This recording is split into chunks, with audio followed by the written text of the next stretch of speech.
My people, sit down. Let me tell you about the wahala that is currently scorching my life. My name is Blessing, and right now I need all the prayers I can get because the father of my twins just came back to the village and my brother doesn't even know he's the father. What have I done? Okay, let me start from the beginning before I confuse you. This morning, I was at the market minding my business and selling my tomatoes when Auntie Patience came running like someone was chasing her with a cutlass. This woman, she knows everybody's business in this village before they even know it themselves. She grabbed my wrapper and said, Blessing, Blessing, he is back. Kofi is back from Lagos. I nearly fainted right there between my tomato baskets. My heart started beating like a village drum during New Yam Festival. Kofi? My Kofi? The same Kofi that disappeared 5 years ago after giving me these twins? That Kofi? My 4-year-old twins, Olivia and Chidi, were playing nearby, and Olivia looked at me and said, Mama, why is your face looking like you saw a ghost? Children, I swear they will embarrass you. I told her to go and play, but my mind was already running a marathon. How was I going to face Kofi after all these years? And worse, how was I going to stop my brother, Emeka, from finding out the truth? Let me explain how I got into this mess in the first place.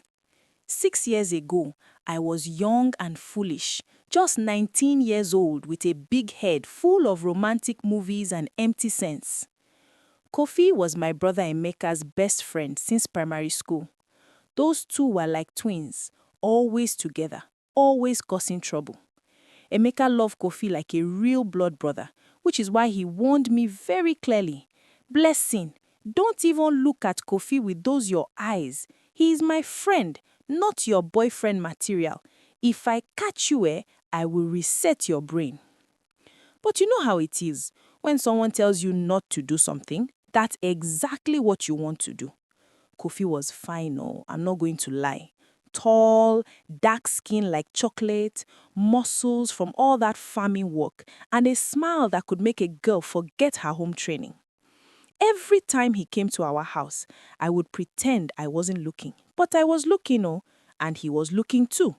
We would steal glances like thieves stealing meat from the pot. The trouble started at the Harvest Festival. You know our village festivals. Everybody comes out to dance, drink, eat, and misbehave small. That night, Emeka drank too much palm wine and was sleeping like a dead goat at our cousin's house. Kofi offered to walk me home because it was late and the road was dark. My friends were telling me, Blessing, don't go, stay with us. But did I listen? No. I followed that man like a remote-controlled toy. We were walking, talking, laughing, and somehow we ended up by the river. That river, it has caused many troubles in this village. Under the moonlight, Kofi told me he had loved me since secondary school. Me, I melted like butter in hot sun. One thing led to another and, well, you know how these things happen.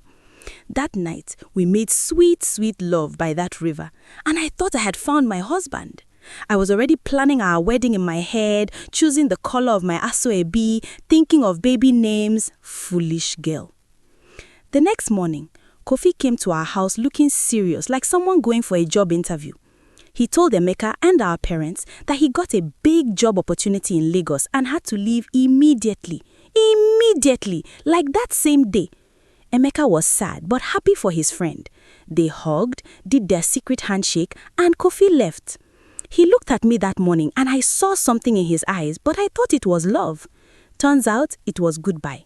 2 months later, I discovered I was pregnant. Pregnant with twins. I cried for 3 days straight. My mother kept asking me who was responsible, but how could I tell her it was Emeka's best friend? How could I tell Emeka that his friend who he loved like a brother had slept with me and ran away? I would rather die. So I lied. I told them it was some guy from the neighboring village who traveled abroad. A complete lie. My mother was disappointed, but she stood by me. Emeka was angry and wanted to find the man and beat him, but I begged him to let it go. Raising Olivia and Chidi alone these past 4 years has not been easy. Oh. Do you know how hard it is to sell tomatoes in the market while watching two energetic children who can run faster than Olympic athletes? These twins will turn my hair grey before I'm 30. Olivia is the troublemaker, always asking questions like, Mama, where is our daddy? Why don't we have a daddy like other children? And Chidi, that boy looks exactly like Kofi. Exactly. Same eyes, same nose, same smile.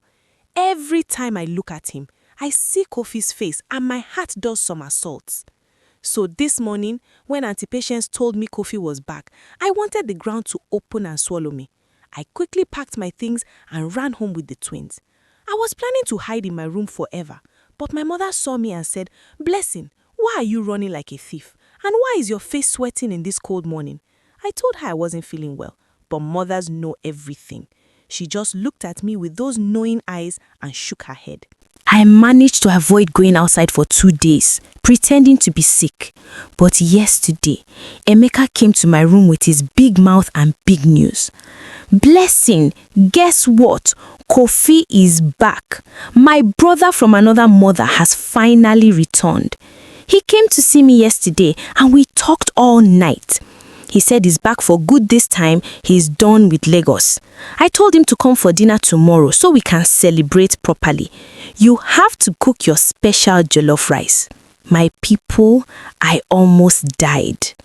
Dinner? Tomorrow? In our house?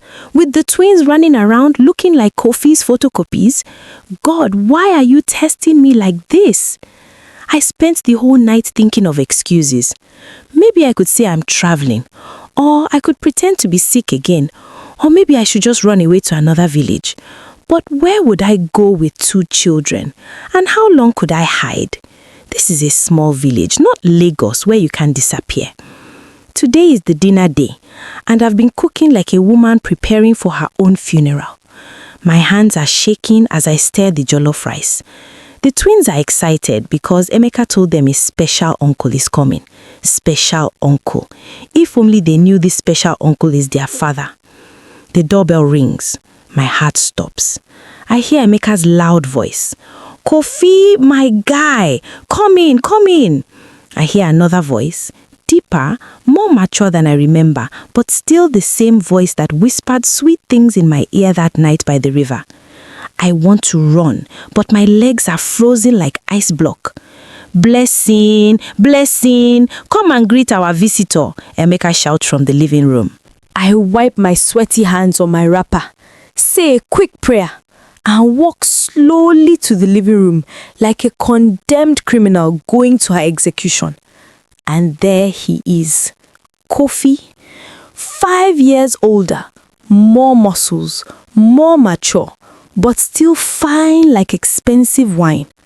Our eyes meet, and I see the shock on his face. His mouth opens small, but no sound comes out.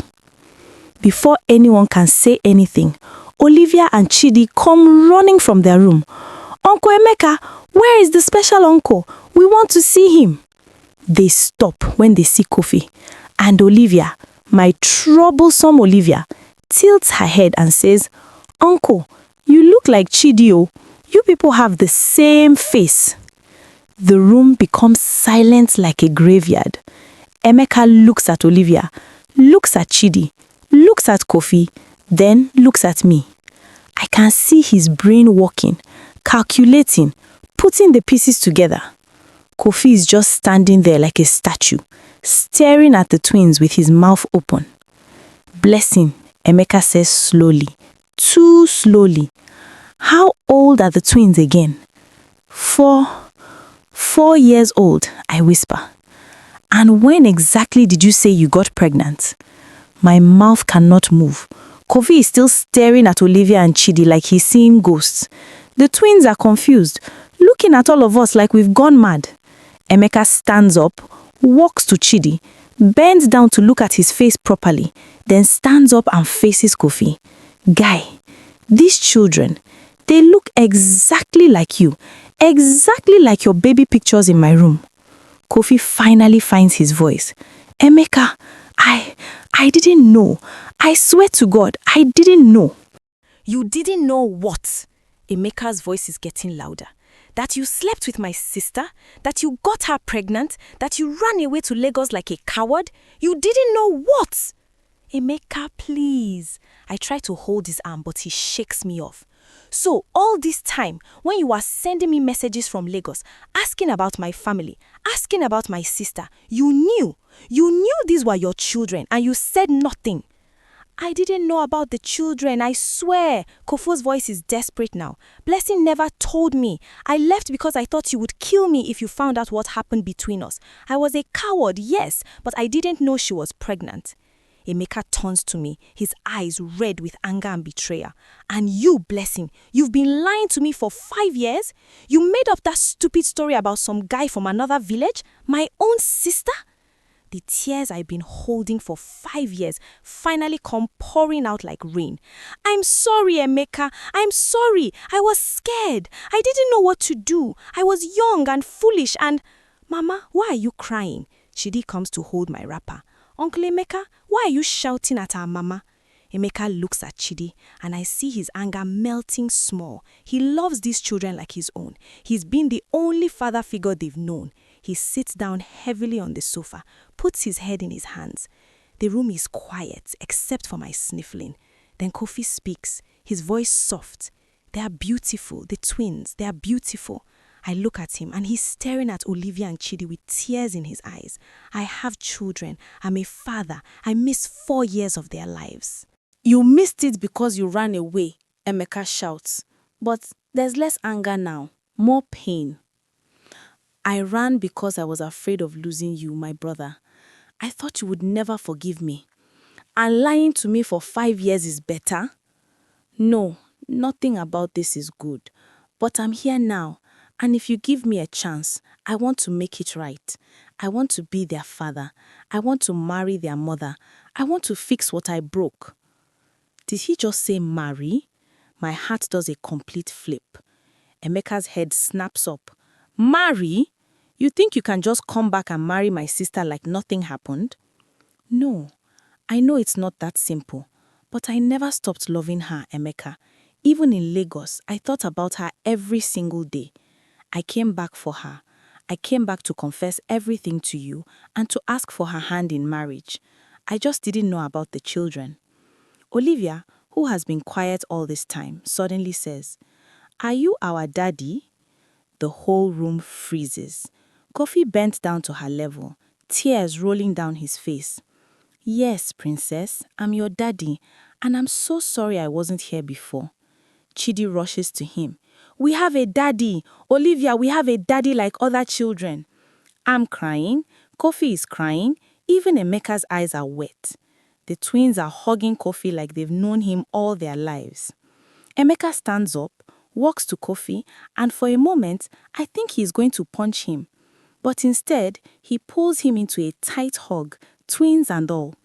"If you ever hurt her or those children again, I will personally bury you behind my house. Do you hear me?" "I hear you, brother. I swear on everything, I will spend the rest of my life making up for the time I lost." My mother appears from nowhere. She was definitely listening from the kitchen, with a smile on her face. "Well, since you people have finished your drama, should I add more rice to the pot? Looks like we are going to be having more family dinners from now on." And just like that, my 5-year secret was out. Was I still scared? Yes. Was everything going to be perfect from now on? Probably not. Emeka was still giving Kofi the death stare every few minutes, and I knew we had a long way to go before things were truly okay.